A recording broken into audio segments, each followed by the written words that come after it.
While politicians debate policy, cartel violence is evolving. Drones, highway bombs, and daring ambushes are now spilling over the border.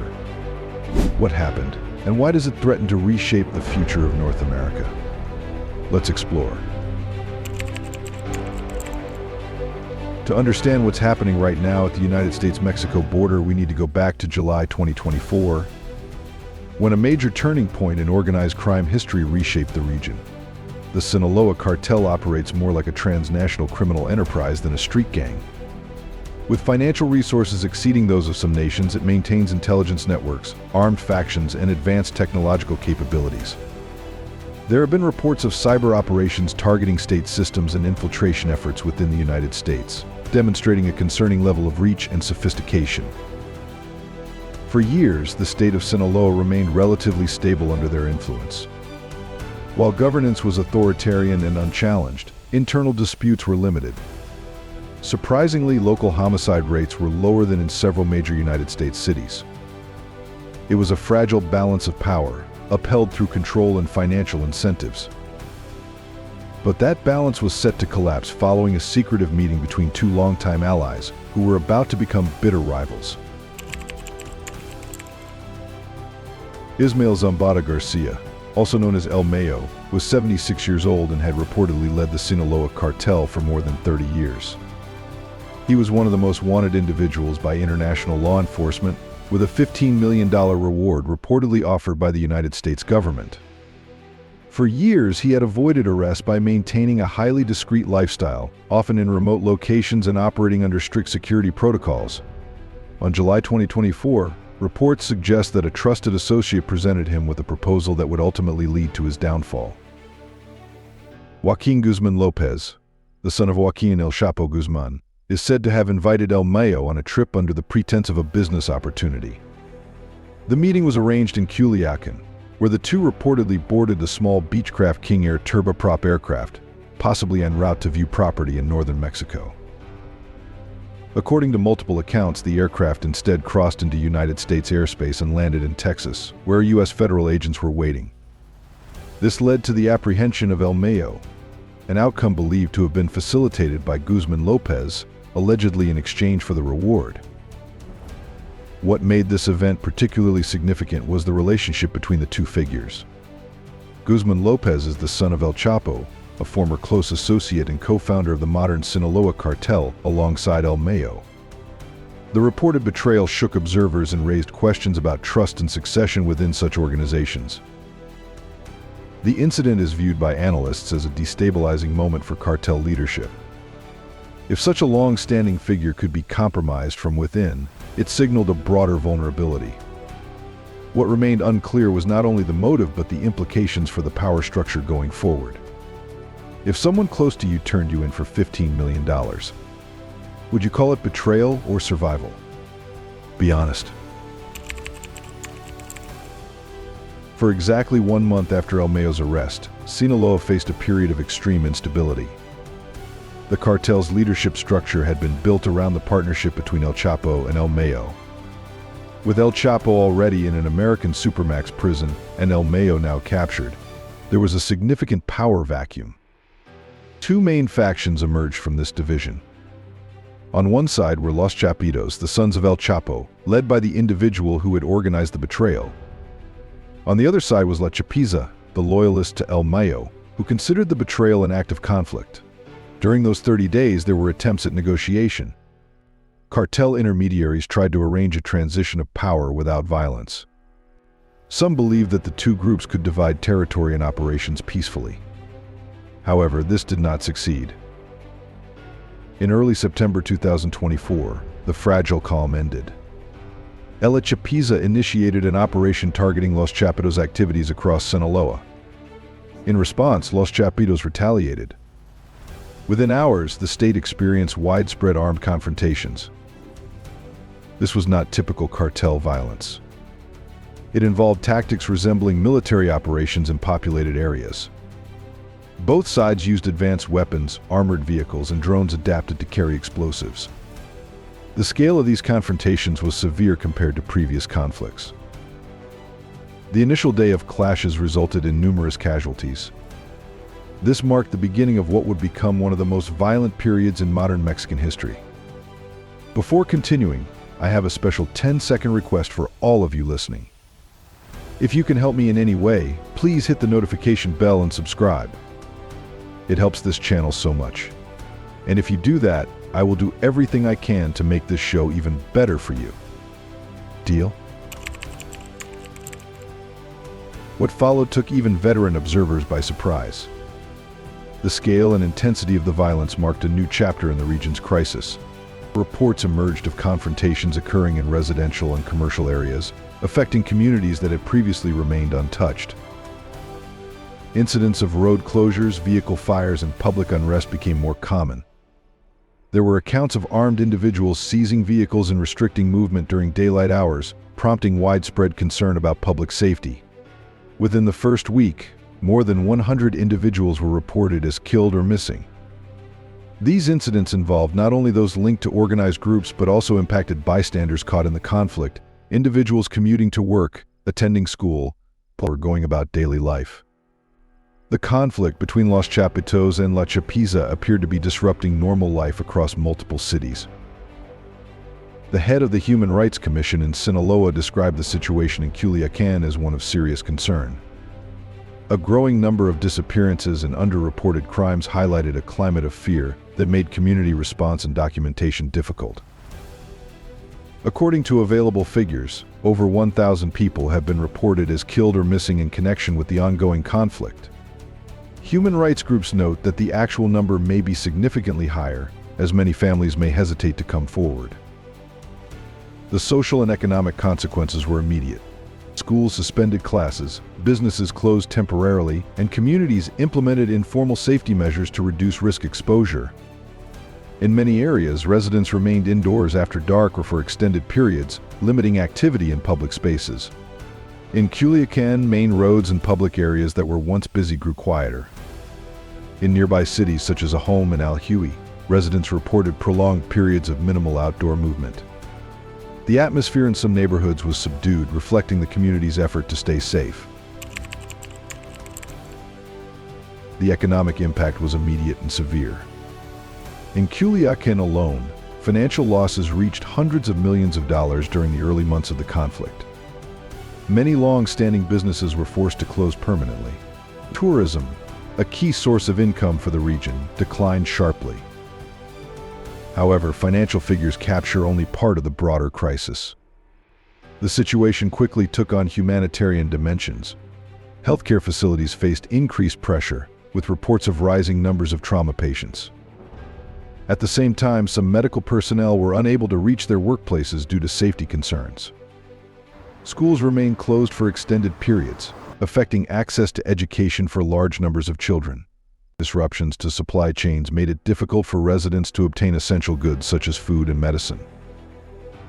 In response, the Mexican federal government deployed approximately 1,100 soldiers to Sinaloa to reinforce public security.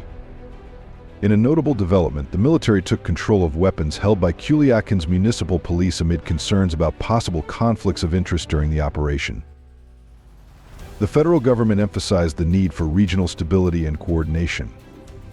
General Francisco Jesus Liana O'Hara noted that sustained peace would depend not only on law enforcement but also on the cessation of hostilities among armed groups.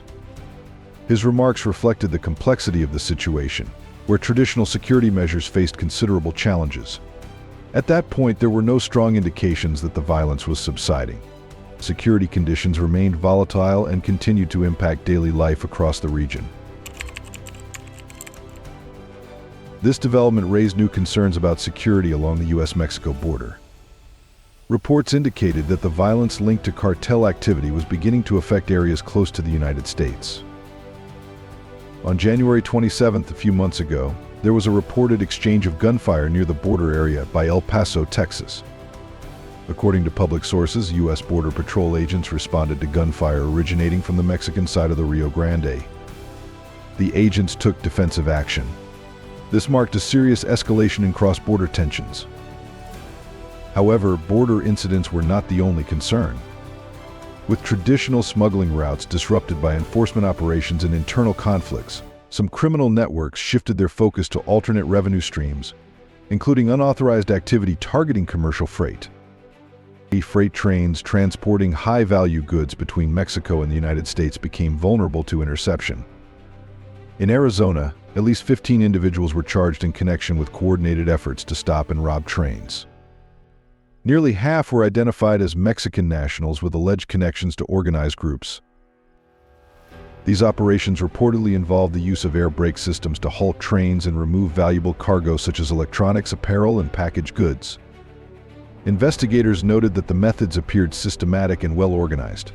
Communications occurred through encrypted messaging tools, and the goods were later distributed through domestic resale channels. These incidents reflected a shift in tactics by transnational criminal organizations, who adapted their operations to changing circumstances. Authorities have since increased monitoring and enforcement efforts to disrupt these networks operating across the international boundary. The Mexican government's response highlighted the serious challenges it faced in containing the situation. On October 21st, security forces apprehended a high-ranking member of La Chapiza, but the operation resulted in multiple fatalities.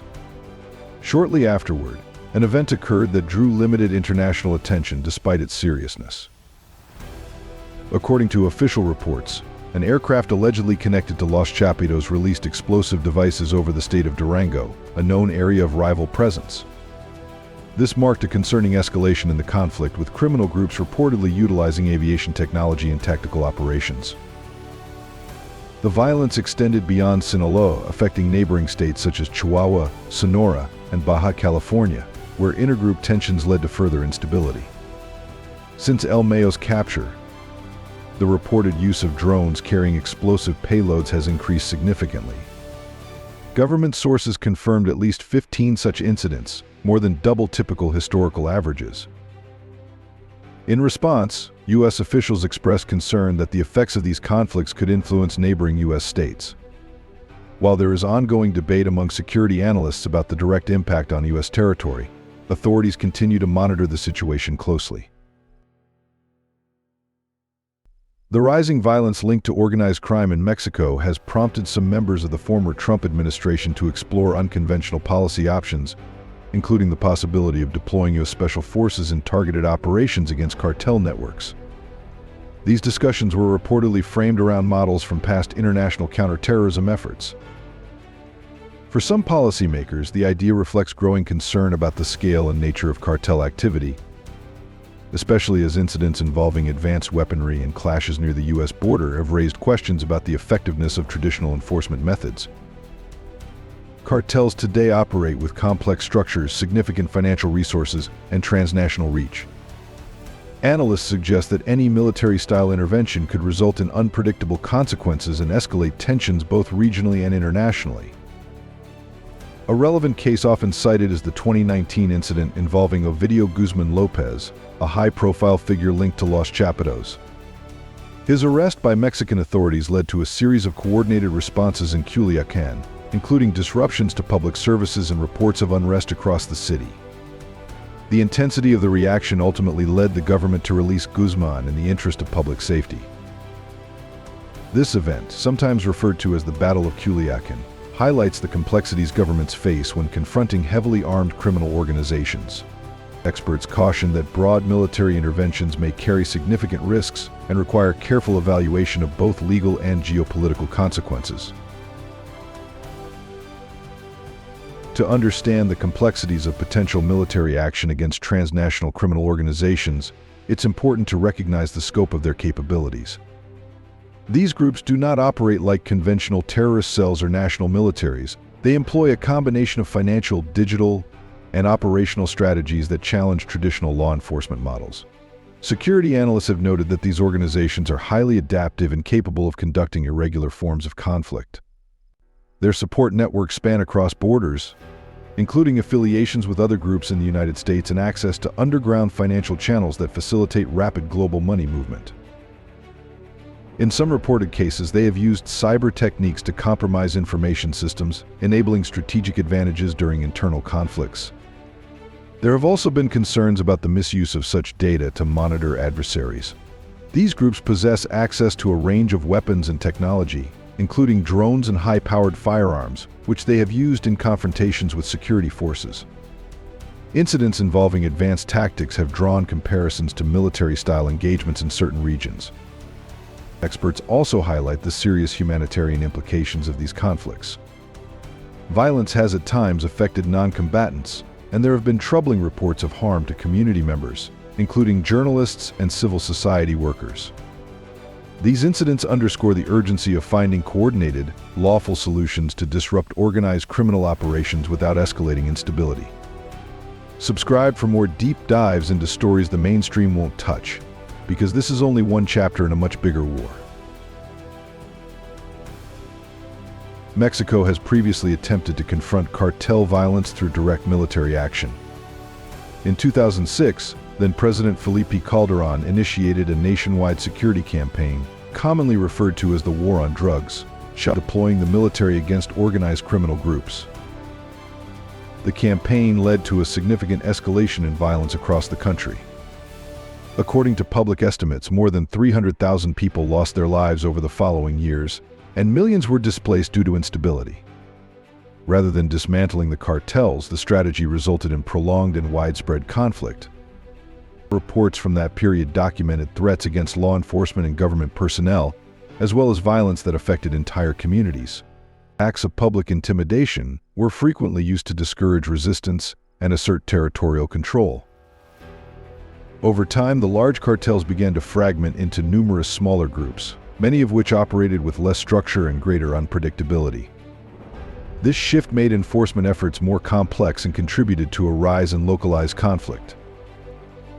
By the time Calderón left office in 2012, national homicide statistics had increased significantly, and public trust in government responses to organized crime had diminished.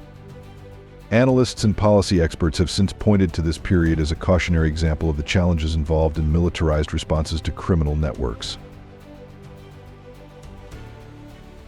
If the United States were to initiate military operations against criminal organizations in Mexico without full bilateral coordination, such an action could be interpreted as a breach of sovereignty and might trigger significant diplomatic consequences. Engaging such groups would present major challenges. Unlike isolated targets in other global conflicts, these organizations operate within densely populated urban areas, making precision efforts far more complex and increasing the risk of unintended consequences. Any escalation could involve operations in environments where distinguishing between combatants and civilians is difficult. Security experts have noted that urban engagements of this kind often mirror some of the most complex aspects of past military conflicts, requiring caution and extensive planning.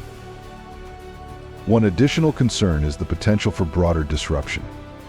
Some organizations involved in transnational criminal activity have developed operational links within the United States, including connections to domestic networks. These affiliations could complicate efforts to contain the consequences of external operations. Analysts also point to the substantial resources available to these groups. Through various illicit revenue streams, such as trafficking, smuggling, and extortion, they maintain the ability to fund and sustain their operations. This financial strength allows for the acquisition of advanced equipment and the recruitment of experienced personnel, contributing to their long-term resilience. At this moment, the situation along the U.S.-Mexico border remains complex and highly dynamic. The internal conflicts among criminal organizations show few signs of resolution, and their effects are increasingly being felt in surrounding regions. Recently, officials issued updated safety advisories for individuals traveling between the United States and Mexico. Reports have emerged of heightened security risks near areas such as Brownsville, prompting increased caution among travelers and authorities. These incidents appear to be part of broader organized activities tied to territorial disputes. Patricia Driscoll, a former security consultant with personal ties to the region, commented, "It's difficult to witness events that evoke memories of overseas conflict happening so close to home." The communities along the border, which have long depended on trade, travel, and family ties, are now facing heightened challenges related to public safety. People who once crossed the border regularly for work or family visits are expressing concern and uncertainty. The economic consequences are also becoming more evident. Billions of dollars in commerce flow daily between the United States and Mexico, and continued unrest could impact supply chains and local businesses across both nations. Meanwhile, organized groups are adapting to these conditions, seeking to expand their influence, recruit new affiliates, and consolidate territorial control. According to analysts, the longer the instability persists, the more embedded these organizations may become, underscoring the urgency for long-term policy and security solutions. The situation at the US-Mexico border reflects a broader challenge facing countries dealing with transnational criminal organizations. Experts have noted that the ongoing conflict highlights the difficulties governments may encounter when criminal networks become deeply entrenched. The Sinaloa cartel, for example, has been reported to operate in numerous countries across multiple continents, with connections to groups in Asia, Europe, and South America. Analysts warn that tactics observed in current conflicts could be studied or replicated by other groups if not addressed through coordinated international efforts. Without strong bilateral cooperation between the United States and Mexico, addressing this issue effectively may become more difficult. Observers note that how this situation is managed could influence future policy decisions in other regions facing similar threats. The humanitarian implications are also a growing concern. Many individuals have already been displaced due to violence in parts of northern Mexico, including Sinaloa. If the conflict persists, there could be further migration pressures, with potential impacts on border communities and regional support systems. The story of El Mayo's betrayal and the cartel civil war is more than crime, it's a warning. It shows what happens when criminal groups grow strong enough to challenge governments and use military-style tactics. If this raised questions for you, subscribe for more in-depth stories. And tell us in the comments, should the United States take military action, or would that only make things worse? Thanks for being with us. Leave a comment, like to show your support, and remember to hit that subscribe button for more exciting videos. See you next time.